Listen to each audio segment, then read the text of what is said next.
What's going on, guys? Welcome back to my channel. In today's video, I'm going to recommend some great family ensemble movies to watch during the holiday season. Now, this could be for Thanksgiving or Christmas. I think all of these movies are interchangeable. In fact, some of these films don't even celebrate the holidays at all. They just have wonderful family ensemble, a great cast of characters. Because when I think of Thanksgiving and Christmas, of course, I think of families and family situations and dynamics and dysfunction.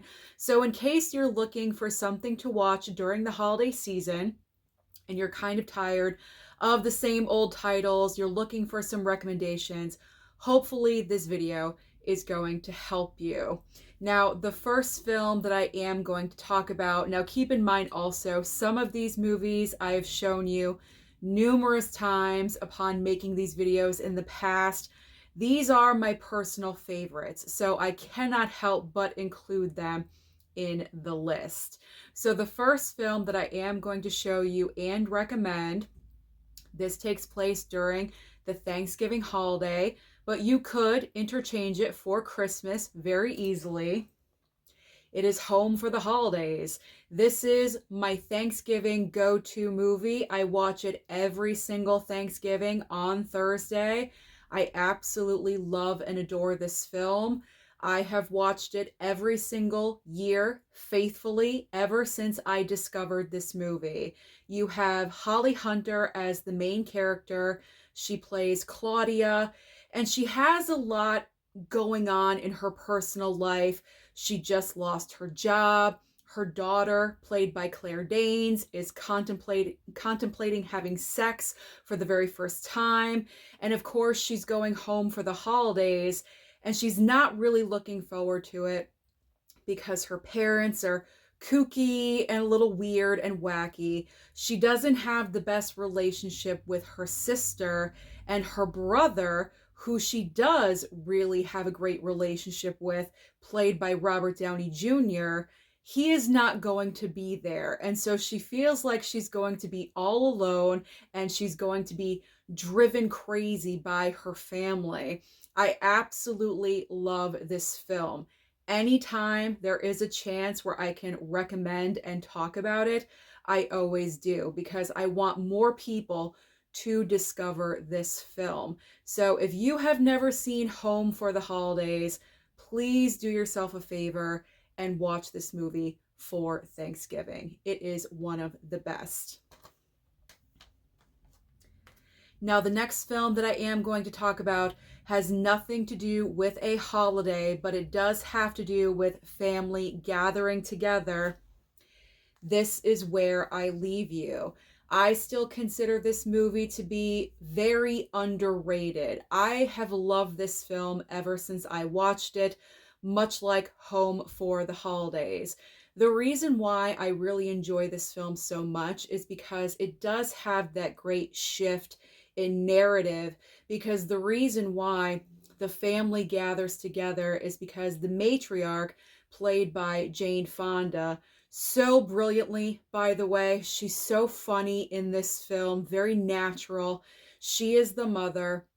Her husband has just passed away, and so all four of the children come home for the funeral, and the mother surprises the children by saying that the father's last dying wish is for all of them to sit Shiva, meaning being together, for, I believe, 7 days.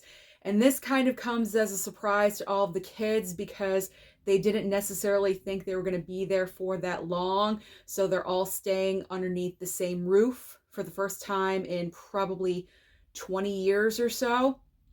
And it's just all about the family dynamic, the push and the pull, the dramatic moments, and also the incredibly funny moments as well.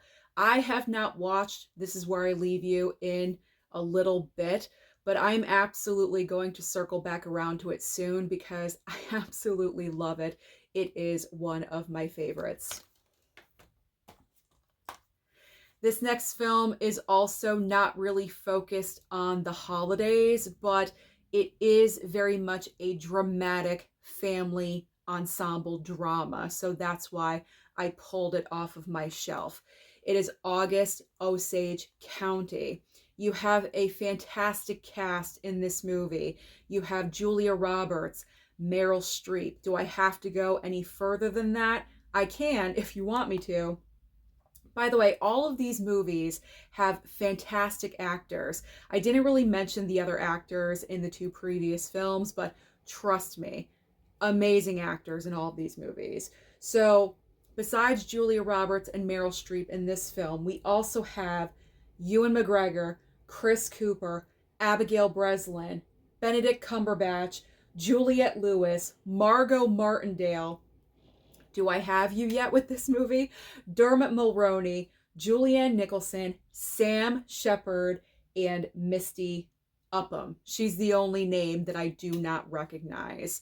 What's happening in August Osage County, by the way, this is adapted from a stage play. So the setting of the film is pretty basic. It pretty much takes place in one location on like a farmhouse situation. And there's like a tragedy, a crisis that happens. All of the family comes back to the farmhouse where their mother lives, played by Meryl Streep, and she's very, very dysfunctional. The entire family is dysfunctional, but there's a lot going on psychologically with Meryl Streep's character. And I also have not seen this movie in a bit, so I'm going to try to watch this one again soon, because this is a great alternate option if you're just tired of watching the same like holiday movies. If you just want, like, say you just don't want to watch any Christmas, Christmas type movies, you can go with this and still enjoy it, and it's family focused and centered. And so that's why I thought this would make a great option. Plus, you get fantastic Academy Award nominated performances from your two lead actresses here. So again, very heavy on the drama, but it's a very well done film. This movie I love and adore. I have talked about Leo's major snub for Best Supporting Actor for this movie numerous times here on this channel. What's Eating Gilbert Grape? Again, not focused during the holiday season, but another great alternative choice during Thanksgiving or Christmas, because we are centered around this family. We have Johnny Depp playing the main character of Gilbert, and you have Leo, so young and so adorable, playing his younger brother Arnie. There's also a couple of sisters thrown in here, and their mother is kind of like the town embarrassment because she is a very large woman. The father is not in the picture, unfortunately. They lost him, and that kind of accelerated the mother's weight gain. And it's just, this family has been through a lot, and pretty much they're just trying to survive. They're trying to exist. And Gilbert, you can tell Johnny Depp is not happy with his situation, but also he's not really doing anything much to change. It's not like he's really planning on, he's just stuck. You know what I'm saying? He's just stuck. And the movie revolves around, like, Juliette Lewis's character comes in and is a romantic interest for Johnny Depp, and things happen with Leo. This movie is so good. I love watching it so much. So again, another kind of like heavy drama, just a little bit, but family focused, family centered, and it's a fantastic film. So if you have not seen What's Eating Gilbert Grape for some reason, this time of the year is the perfect time to experience that. I just noticed I'm kind of getting like all, this was not planned by any means, but I'm kind of just getting all of the movies that don't have anything to do with the holidays out of the way first. Because when I look down, we're getting into the more like holiday-centric family ensemble movies. So the next film I'm going to recommend to you, again, not associated with any kind of holiday, it is Parenthood. This is a fantastic comedy, but it also does have the dramatic moments as well. It is centered on this family, Steve Martin, and then we have, I believe, Diane Weiss plays his sister. He's married to Mary Steenburgen, and I think Rick Moranis is his brother-in-law. There's all of these family connections interwoven in the film. And we're just following all of their different storylines, and they're all going through something, either problems with their child, kind of dealing with their black sheep of a brother. He randomly shows up after not coming to town for so long, and he shows up with a child that they had no idea even existed, so they're dealing with that. And it's all about, just the relationships in the family, trying to navigate as best as possible. And that's a common theme that we can all identify with. So that's why Parenthood is such a great film. So again, this is a great option, non-holiday. All right, now we're getting like a little bit into holiday, just a little bit, but not really. It's Moonstruck, people. Of course, I'm going to mention Moonstruck. I absolutely love and adore this film. Not because Nicolas Cage is in the movie. That is a big part of the reason, but Cher is fantastic. She won her Best Actress Oscar for her performance in the film. I come from an Italian family, and this film is all centered around a true blue Italian family. And you have Cher's character. She's very unlucky in love, and she's dating Danny Aiello's character, and they come to an agreement that they're going to get married, but he is estranged from his brother, played by Nicolas Cage. He goes off to Italy to be with her dying mother, and so he leaves Cher to invite his brother to their wedding. And I'm not going to go any further because even though this is an older movie, in case you have not seen it, I don't really want to spoil it for you. It's just a film you have to experience for yourself. It's just so fantastic. The Italian accuracy in this movie is so well done. Every time I talk about Moonstruck, that is what I talk about. Vincent Gardenia and also Olympia Dukakis play Cher's parents in the film, and Olympia Dukakis is pure gold in this movie. I love her character so much. She has her own storyline happening. It's not just, harping on her daughter. She has her own worries about her husband. Is he, cheating on her? And she's mentally dealing with that. And it's just so well done. I love Moonstruck. And I like to watch Moonstruck during this time of the year. I like to watch it during Christmas time in December, because not right in the beginning of the film, but more towards, I would say, middle to end, there's little bits of Christmas in the movie. Like at one point, they meet up, her and Nicolas Cage meet up at the Met for a show. And as, horse-drawn carriages, buggies are, going by, there's little Christmas hats on the horses, and there's like Christmas decorations out on the street. So you can tell that it is during Christmas time, but I would not necessarily classify this as a Christmas movie. It just gives you the vibe. At one point, Cher makes a fire, and it kind of gives that vibe as well. Like, it's cold outside, it's Christmas time. So I absolutely love and adore Moonstruck, and you should too. So if you have not seen Moonstruck, now is the perfect time. Break it out. Break it out. Buy the Criterion. 50% off right now. Perfect timing. All right, this is going to get so boring and so old, I know. It's Knives Out. I talk about Knives Out all the time. I always pull Knives Out in November because, like Home for the Holidays, ever since I saw Knives Out in the theater with my mom, every single November after that, I always watch it. It has absolutely nothing to do with Thanksgiving, but it has the huge family vibe, obviously, because you have such an amazing cast in this film. You also have the fall vibes because everyone is wearing, Chris Evans' white sweater became like a character from this movie because everyone was talking about it, like that big cable knit sweater that he wears. Everyone is wearing heavy coats, scarves. You have the autumn leaves when they go outside. So Knives Out definitely gives you the fall vibes, and also it gives me the holiday vibes as well, even though there's no turkey in sight. But this is one of the best family ensemble movies because probably one of the reasons why I love it so much is the casting choices. I probably never would have thought to put like Don Johnson as the husband of Jamie Lee Curtis. And that's what's so great about the movie. And then you throw in Toni Collette as like the annoying sister-in-law, and she's like kind of like hippy dippy trippy, like she's kind of out there, very spiritual, and Jamie Lee Curtis is not really the biggest fan of hers. I love the dynamic of this family in Knives Out. So I will always continue to watch Knives Out every single November.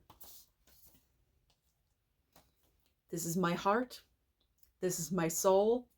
It is Little Women, 1994. This is another movie that I have talked about ad nauseum. I know, I realize this.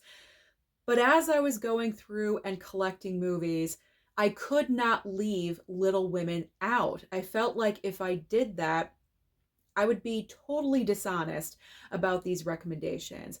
I love and adore Little Women, 1994. I've seen various different versions because there's so many different versions of Little Women.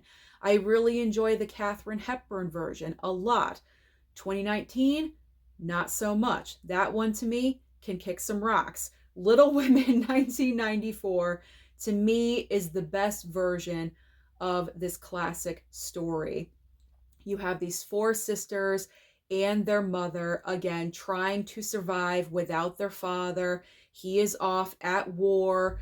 They are worried about him on a daily basis because if they don't hear from him, they always think the worst. They get a new neighbor named Lori, and it's just played by Christian Bale, a very young Christian Bale in this movie. And it's just the story of their lives. Of course, tragedy happens in this film. If you've seen any version of Little Women, you know what the tragedy is. And I love the ending for this movie. I have seen it so many times, and without fail, every single time this movie ends, I am a bucket of, sorry, I ran out of breath. I'm a bucket of tears. It's probably the score. When the score kicks in towards the end, when Winona Ryder as, oh my gosh, I'm blanking on her name right now. That's embarrassing. Jo, oh my God. When Winona Ryder is in the attic as Jo, and she's going through all of their items from when they were children and growing up, and one trunk in particular she comes across and she starts going through it. Forget it. I'm gone. And it happens every single time without fail. I love Susan Sarandon as their mother, Marmee. I love her as Marmee. I think she's the best Marmee in any one of the films that I've seen. When she charges in to take care of Beth, forget it. Forget it. That's also another moment that I am crying. I love and adore this movie. And it's also a different version of a family. It's all women. The father is not there. He comes in, midway through the film eventually, but he's not consistently through the film. These are five women trying to survive in very harsh times. So Little Women 94. Do I really have to talk about it anymore? That rhymed. That was not planned at all whatsoever. Please watch it. I love to watch this for Christmas because Christmas does come around in this movie a couple of times. So for me, this is a Christmas movie. Speaking of Christmas, I mean, if I mention Little Women, I have to mention Christmas Vacation. This is a staple. I mean, this is one of the best family holiday ensemble movies of all time. You have Chevy Chase playing Clark Griswold. This is the third film of the Vacation franchise, and he just wants to pull off the perfect Christmas, the perfect tree, the perfect presents, the perfect everything. And of course, what happens in every single vacation movie? Never goes to plan. This is my favorite vacation film of the entire franchise. The first vacation movie is right underneath this one. Then after that, it goes way down. Christmas Vacation to me is perfection. And I love Beverly D'Angelo as the wife of Chevy Chase. I feel like she does not get enough credit as a comedian actress as she should in this movie, because going up with Chevy Chase is a very difficult thing to do. I've heard he is extremely difficult to work with in real life. Like, he's difficult as a person. So for her to be able to tolerate him for what, 4, 5 movies, however many it's been, I gotta give her some credit. I gotta give her credit and kudos. But she is so funny in this film. Beverly D'Angelo as the mom has so many great moments in the film. Then when you get into the extended part of the family, of course, Randy Quaid as cousin Eddie and his wife Catherine, their children. Then you have the grandparents like Doris Roberts from Everybody Loves Raymond is in here. An extensive cast. So again, family ensembles, you really can't get much better than the Griswolds for Christmas. All right, now it's time for my favorite Christmas movie of all time. If you have been watching my channel and my videos, you know what this movie is. It is The Family Stone. I have to be totally honest. The first time I watched this movie, I wasn't overly thrilled with it. But then it just like stuck in my brain a little bit, and I watched it again and again and again, because many years ago, I would have said Christmas Vacation was my favorite Christmas film. Not anymore. Family Stone has overtaken Christmas Vacation. So what's happening in The Family Stone? Well, as you can see, a great cast of actors, including the late, great Diane Keaton. That is another reason that this film is going to hit a lot differently watching it this year, because we no longer have her, unfortunately. I'm still shocked by her passing. I'm absolutely devastated. I have not been this affected by an actor passing away for a little bit. It just came out of nowhere, and it just totally shocked me. So Family Stone, at the end of this movie, I'm going to be crying a little bit more than I normally do. But with this dynamic that we have going on here, we have Craig T. Nelson and Diane Keaton. They are married. They have 5 children, including Dermot Mulroney. That's his name, right? I always confuse him with Dylan McDermott. Okay, Dermot Mulroney. We have Luke Wilson, Rachel McAdams, and then 2 others, a brother and a sister, 5 children. They're all coming home for Christmas. And Dermot Mulroney's character here is bringing home Sarah Jessica Parker, the SJP. And this is the first time that they are meeting her, and they've heard rumors about her that she's kind of stuck up and a little like high maintenance and not really their type of person. You know what I'm saying? Because this family is very relaxed. They're down to earth, and she's kind of, you know, like uppity and snobby just a little bit. So it's all about her coming home to meet his family. She's extremely nervous. She feels like she does not fit in, and the movie goes from there. I absolutely love and adore this film. I could watch it any time of the year. It does not matter. It doesn't have to be Christmas time. I love and adore The Family Stone. And you see Claire Danes here at the bottom. She plays SJP's sister, just so you know why she is in there, the dynamic right there. So this is also a great, fantastic film. If you don't appreciate it upon the first time watch it again. And watch it again. It will grow on you. I guarantee it. So, if I am going to talk about one Christmas movie with Diane Keaton, I am going to mention another one that I have really grown to love and appreciate. It is Love the Coopers. I don't know what it is. Diane Keaton, man, she's just the queen of the Christmas movies. Love the Coopers, I feel like, is a little bit underappreciated and underrated. I feel like if people want to watch a Diane Keaton film with Christmas, it is going to be The Family Stone. But try Love the Coopers as well. This is another family ensemble movie, obviously, and it revolves around Christmas, but you could watch it for Thanksgiving if you wanted to. It could be interchangeable. But you have Diane Keaton and John Goodman are married in this film, and I believe they have 3 children together. They're all in process of going home for Christmas, and they have their own storylines happening and merging. It's one of those stories where all the different stories of every family member are being told, and then they merge. They merge and they come together. That's usually the theme of what's going on with all of these movies. But I really enjoy Love the Coopers now. And then you randomly have like Amanda Seyfried right here, because the grandfather character played by, oh, what's his name? Alan Arkin. We lost him recently. That's sad as well. Alan Arkin plays the grandfather of the movie, and he goes to like a little diner or something every single day, and Amanda Seyfried is his waitress, and they have this cute little relationship dynamic together, excuse me. And so it's cute. It's a cute, fun movie.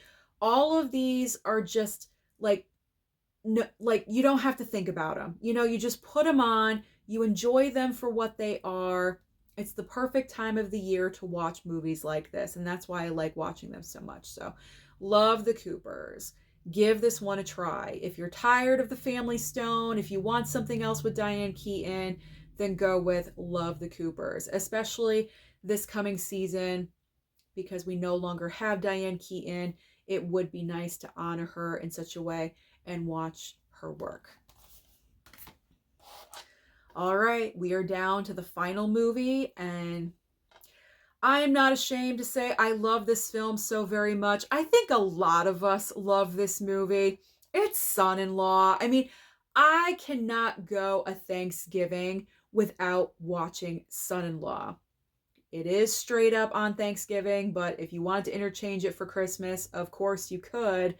But this film never fails to make me laugh, like from my gut. And it's very rare that I find a movie that is capable of making me have that reaction every single time and without fail. Every single time I watch this.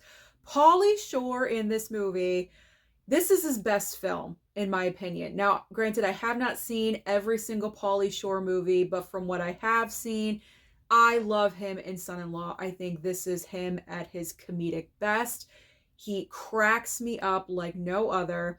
So we have this girl right here, Carla Gugino. Is that her name? Carla? I messed up her name. No, Carla Gugino. That's the actress's name. Here we go.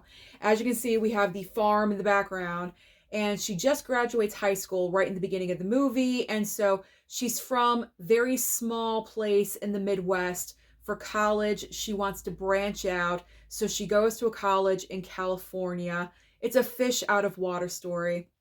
She's not making any friends. She's not social. She's extremely shy. She's uncomfortable. And she meets Pauly Shore's character. He is the resident advisor. I think he lives right across the hall from her. And so they form this bond and this friendship. And he does not have anywhere to go for Thanksgiving. He's just going to stay at the school. And she said, no, come home with me. So he does. And it's like it's fish out of water both ways, because she's a fish out of water in California and then she adapts, and then he is a fish out of water going from California to the Midwest, and he's trying to adapt to her family and how they do things. Oh my God, I love this movie. I love it so very much. And the reason why I recommend this so much is because it does have a great family dynamic and a family ensemble. She has her little brother, played by the actor. I don't remember his name, but he was in The Sandlot. I do remember that. He was in The Sandlot. And then her parents, great comedic timing, is spot on and wonderful. Her grandfather in this movie. Everyone is just at the top of their game. Very, very funny. So, Son-in-Law, if you've never seen it, if you have not given it a chance, you've always wanted to. I picked this up. I'm messing up. I picked up this DVD. There we go. Walmart online for like $3.96, less than $5. So, because there is no Blu-ray for Son-in-Law, unfortunately. So pick it up. Pick it up, or possibly if it is streaming, because sometimes it does land on Hulu, so maybe you could check over there. But give it a try. Watch it this Thanksgiving. So those are all of my favorite family ensemble movies to watch during the holiday season. Comment down below and let me know your thoughts about any of these films, or if you want to suggest some movies that I glazed over, then please comment and list them, and I may want to check them out in the future. Thank you so much for watching this video. I truly do appreciate it. Don't forget to like and subscribe before you leave, and I'll see you next time.